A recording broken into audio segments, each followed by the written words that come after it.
Would you push someone into a train?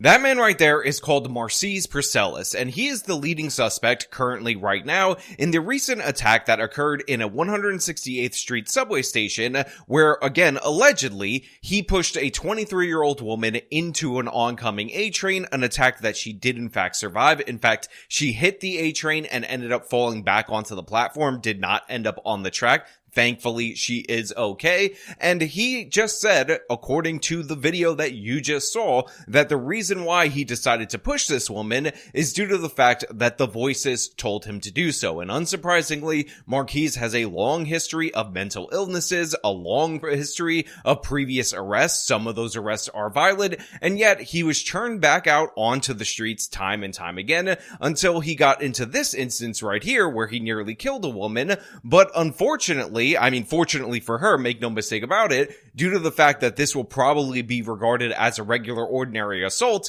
he might be out already attacking somebody at the moment you're watching this video. And this is the insanity of New York State bail reform and the absolute madness of people talking about mental health as the thing that we need to address, because guess what? The standard is already a danger to yourself or others. He already presented himself as a danger to others, and yet he had been released time and time again. So that's what we're going to talk about today. But before we do, I want to remind you guys that my friend Devin Tracy, his family lost their home in the California wildfires. He started a GoFundMe in order to help them get back on their feet. Link to that in the top of the description.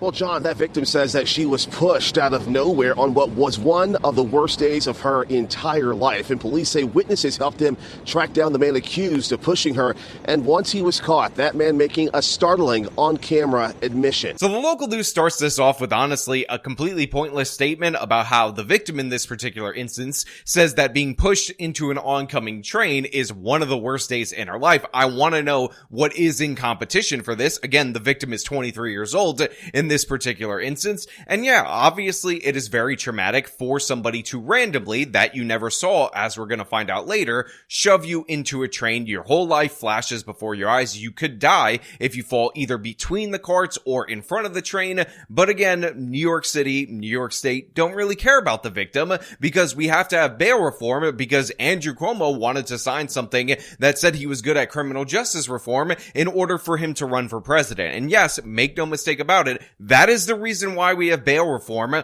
because of a guy's dead political ambitions. Marcise Parcellis in custody. He's the man police say pushed that woman into a moving A train around 9 a.m. Monday. Parcellis later saying it wasn't right. Authorities say that woman hit the train and fell backwards onto the northbound platform at the 175th Street station. Sources say the 23-year-old suffered bruising to her face, hands, knees, and shoulders.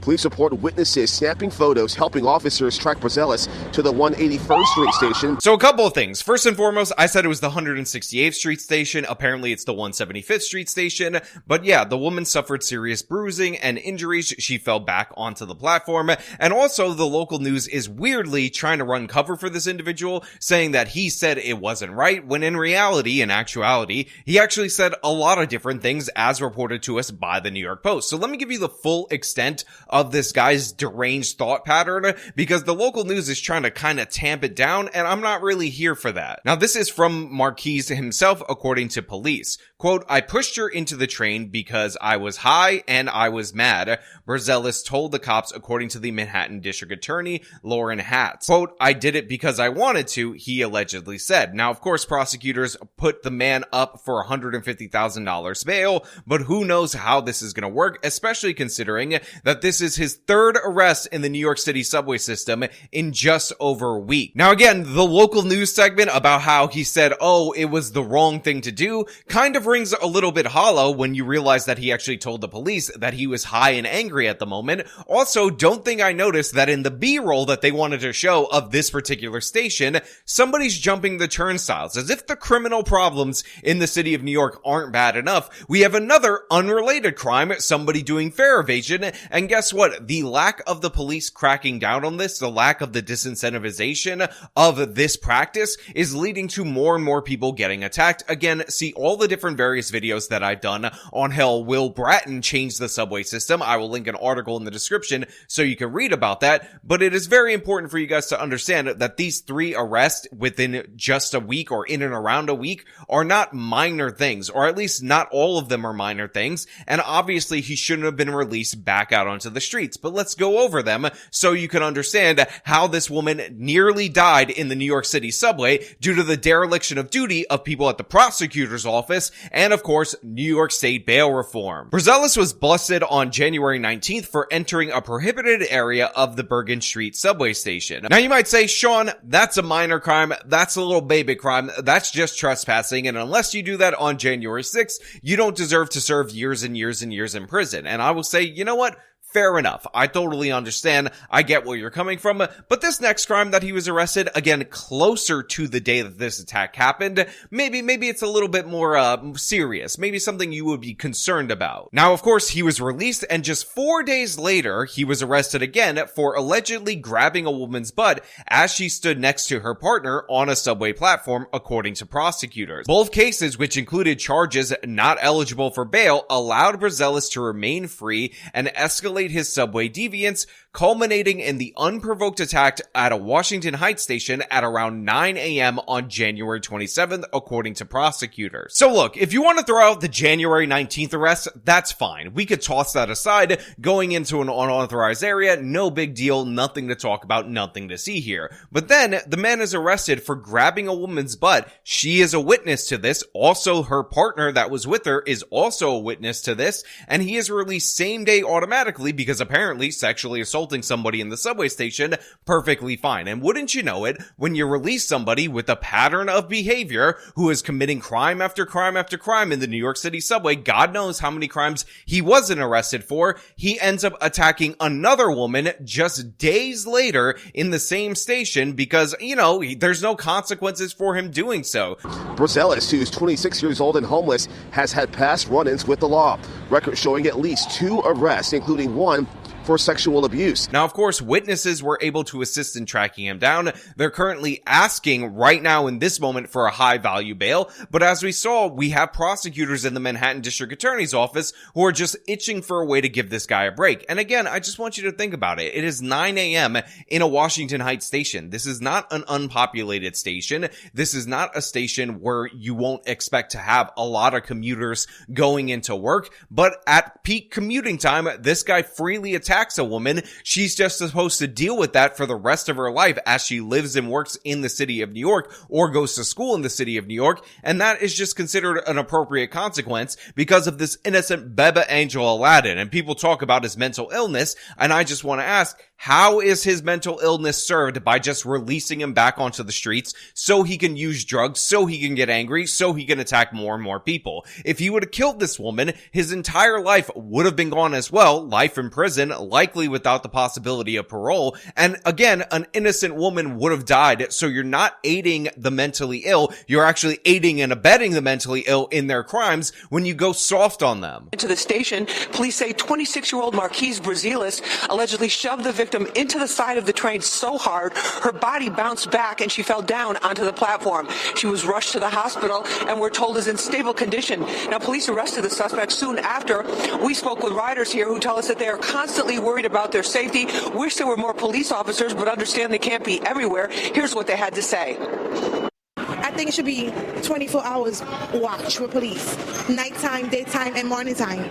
Especially like inside the train, not even like because there's more like stuff going on in the train. Now look, the judge ultimately didn't set a bail for this particular suspect. She actually just remanded him into custody. And the reason why is because in addition to these crimes that he committed in the city of New York, again, all in a little bit over a week, he actually has a probation violation for another crime that he committed in the city of Philadelphia, another place with a woke Soros-funded district attorney that did not hold him accountable to the greatest extent possible. So he's violating probation. He has active warrants for his arrest, and yet we're just supposed to accept that he's in the New York City subway. Hey, he wants to sexually assault somebody. Sure, he has a lengthy criminal history that dates back to Philadelphia. He's on probation. He should be tossed right back in jail for violating that probation, but no big deal. I mean, come on. The guy is such an innocent baby angel. We've been enriched by having him move from Philadelphia and bringing his criminal ways from there to here. Don't you feel better about yourself? Doesn't that woman feel enriched when her face smacked right into an oncoming train and she nearly died?